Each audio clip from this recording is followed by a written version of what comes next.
Hello everyone. This brief video is an overview of the unit and lesson plan for that final summative assignment for this class.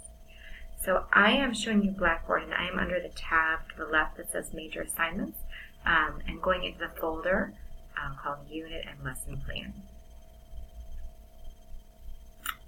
I have provided additional clarity on the assignment description. There's nothing really new here, but I wanted to go over it with you so it's clear. So there are three main parts of this assignment: a unit outline, a lesson plan, and a presentation. And this is again all from the syllabus, but I wanted to outline it a little more clearly for you. So the unit plan is for a 4 to 6 week course of study for classroom serving English learners in any grade P through 12, right? That's to be determined by your specialization and your context. The unit outline is going to include first assessment information about the students served. So you may draw from a clinical or your workplace, or you may create an imaginary classroom, right? I'm going to serve a classroom that is half students who speak Cantonese and who are developing in English, right? And they're integrated with a classroom of monolingual English speakers, perhaps, right? So I'm creating this context and providing any assessment information I might have about their language proficiency or their content proficiency. I'm going to include the Common Core standards for the unit, content objectives, language or translanguaging objectives. Ideally, right, our language objectives are going to talk about a little bit about how we're going to bring those languages together. And then a brief statement indicating how laws and policies related to ESL education have influenced the unit design, i.e., are you in a bilingual classroom? Perhaps because in Illinois, when you have more than 19 students who speak the same language in a school, you might have a bilingual classroom. Are you in an integrated classroom? Again, because there are laws and policies that support students being in general education and providing language support in an integrated setting. But just think a little bit about how some of the context of legal guidelines and Illinois-based policies, perhaps related to ESL education, shape what you're planning, right, and why you're planning it.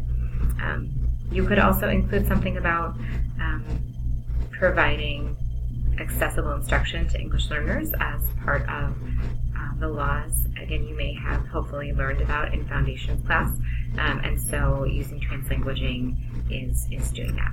Okay, that's your brief statement. Then you're going to have a weekly outline of the main activities of the unit and a description of unit assessment product or project. You don't need to have an example of this, but you want to describe what this should be. There are also places on that grassroots curriculum unit outline to put things like community connections, which are related to your weekly outline of main activities. Okay, so that's the unit outline. That's the 1 to 2 page grassroots planning document that we used in class. Great. The second main part of this is a detailed lesson plan that might take place during this unit.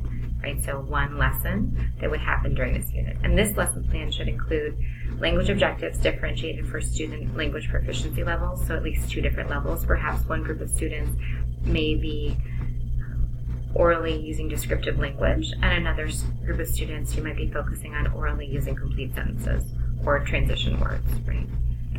You're going to include key vocabulary, including general academic vocabulary that would be taught and reinforced. You're going to be incorporating student home languages as a scaffold for learning. So this would likely connect to your translanguaging objectives in the unit outline. You're going to have some differentiation that aligns with those differentiation of language objectives, right?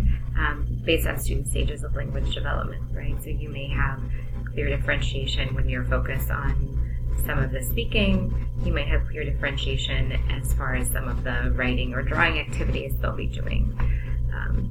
Then you'll also include technological tools or resources that will assist in student learning and a formative assessment, right? So not the unit assessment product or project, that's more summative, but a formative assessment or a statement of how you are going to know what students are learning. Are you going to have an observation checklist?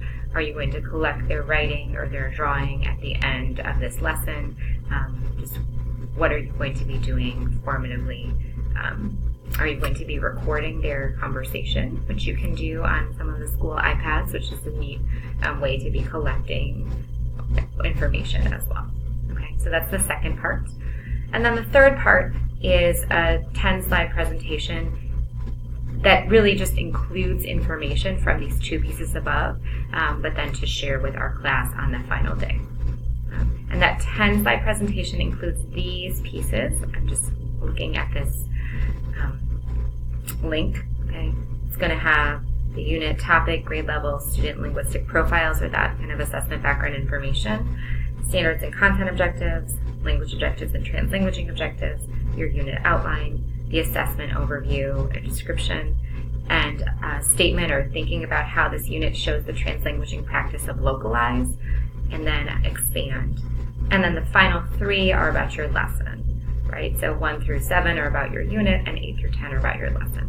Lesson objective and key vocab, strategies and differentiation in lesson, including student home language support or scaffolding, and then lesson resources, any text worksheets or internet sources. As you already know, presentations are really helpful when they have visuals, so I would encourage you to put visuals for some of the strategies, or even for the idea of how the unit shows the translanguaging principle of expand, and then you'll have a chance to talk about them. So these are the 10 slides, and then when we get to class on Thursday, we're going to run these slides in a loop and display each of them for 20 seconds. So you'll be able to stand up while they're playing and narrate them or provide any additional information about them. But the time, so 20 seconds, it just goes to the next one, and then it'll go that way. I have included there's a lesson plan example that was already up. I have added a couple of unit plan examples. So in these examples, unfortunately, the unit plan and the lesson plans aren't directly aligned, but for you they will be. And then I have the assignment rubric here. The assignment rubric is divided to have 9 points for the presentation, and then 21 points, for the unit and lesson plan with these pieces. So if you see any inconsistencies or have any major questions, please email me and let me know. Anytime there are a bunch of pieces to put together, it's good to talk through them.